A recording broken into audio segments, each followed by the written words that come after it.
नमस्कार बंधुरा चैताली हेसेले आपनादेर सबाइके अभिनंदन। आज आमी तिल भापा पटलेर रेसिपिटा निये एसेछि। किभाबे तैरि करछि ताहले आसुन देखे निই। एखाने आमी पटल नियेछि, गोटा गोटा पटलटाके खूब भालो करे धुए परिष्कार करे रेखेछि। एबार एखान थेके एकटा पटल आमी निये निচ্ছি। निये এইভাবে तार बोटाटा प्रथमे छाड़िয়ে नेব। तो गाटा এইভাবে ছাড়িয়ে ছাড়িয়ে আমি পটলগুলোকে রেখে দিচ্ছি। পটলগুলোকে আমি সমস্ত কেটে নিয়েছি আর পটলের দুদিকটা ঠিক এইভাবে একটু ছুরি দিয়ে কেটেছি যাতে এর মধ্যে মশলাটা যেতে পারে। এরপরে আমি নেক্সট স্টেপে আসি। এখানে আমি 4 টেবিল স্পুন সাদা তেল নিয়েছি। তেলটাকে খুব ভালো করে ধুয়ে পরিষ্কার করে রেখেছি আর 3টে কাঁচা লঙ্কা নিয়েছি। এবার আমি একটা মিক্সিং জার নিলাম, তার মধ্যে এটা ভরে ফেলছি। ভরে এটার একটা সুন্দর পেস্ট বানিয়ে নিচ্ছি। দেখুন তিল বাটাটা তৈরি হয়ে গেছে। এরপর নেক্সট স্টেপে আসছি। এবার আমি কড়াটা নিয়েছি, গ্যাসটা অন করে দিয়েছি। এর মধ্যে দিয়ে দিচ্ছি 1 টেবিল স্পুন সরষের তেল। তেলটাকে খুব ভালো করে গরম করে নিচ্ছি। 1 টিস্পুন কালো জিরে। জিরেটা গরম তেলে দেওয়ার পর জিরেটা বেশ হালকা হালকা ভাজা ভাজা হয়েছে। আঁচটা কিন্তু মিডিয়াম ফ্লেমে রেখেছি। এই অবস্থায় আমি যে পটলগুলোকে ছাড়িয়ে রেখেছিলাম সেই পটলগুলোকে এর মধ্যে দিয়ে দিচ্ছি।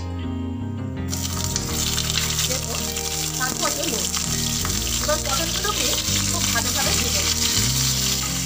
দেখুন পটলটা ভাজা হয়েছে, একদিকটা খুব ভালোভাবে ভাজা হয়েছে। এবার অপর দিকটাকেও দিয়ে আমি সরিয়ে দিচ্ছি যাতে অপর দিকটাও খুব ভালোভাবে ভাজা হয়ে যায়। এই অবস্থায় আমি এর মধ্যে দিয়ে দেবো হলুদ গুঁড়ো হাফ চামচ, লঙ্কা গুঁড়ো হাফ চামচ। এবার হলুদ আর লঙ্কাটাকে খুব ভালোভাবে পটলের সঙ্গে মাখিয়ে নিচ্ছি। আঁচটা কিন্তু মিডিয়াম ফ্লেমে রাখা আছে। ঠিক এইভাবে আমি মিশিয়ে রেখে দিলাম। আবার ঢাকা দিয়ে আবার আরেকটু ভাজবার জন্য রেখে দিচ্ছি। তবে ভাজা হয়ে গেছে, দুদিক থেকে সমানভাবে ভাজা হয়েছে।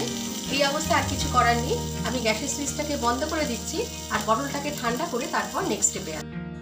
আমি একটা টিফিন বাটি নিয়েছি, এর মধ্যে যে তিলটা বেটে রেখেছিলাম সেই তিল বাটাটা এর মধ্যে দিয়ে দিচ্ছি। মধ্যে 1 টেবিল স্পুন টক দই, স্বাদ মতো নুন, স্বাদ মতো চিনি, সর্ষের তেল 1 টেবিল স্পুন।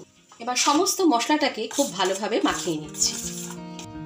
মশলাটা মাখানো হয়ে গেছে। এরপর আমি নেক্সট স্টেপে আসছি। ভেজে রাখা পটলটা আমি এর মধ্যে দিয়ে দিচ্ছি।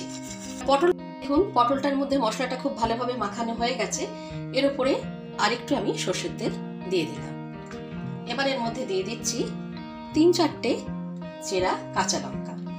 এবার আমি ঢাকনাটা বন্ধ করে দিচ্ছি, দিয়ে নেক্সট স্টেপে আসছি। এবার আমি একটা কড়া নিলাম, এর মধ্যে 2 কাপ জল দিয়ে দিলাম।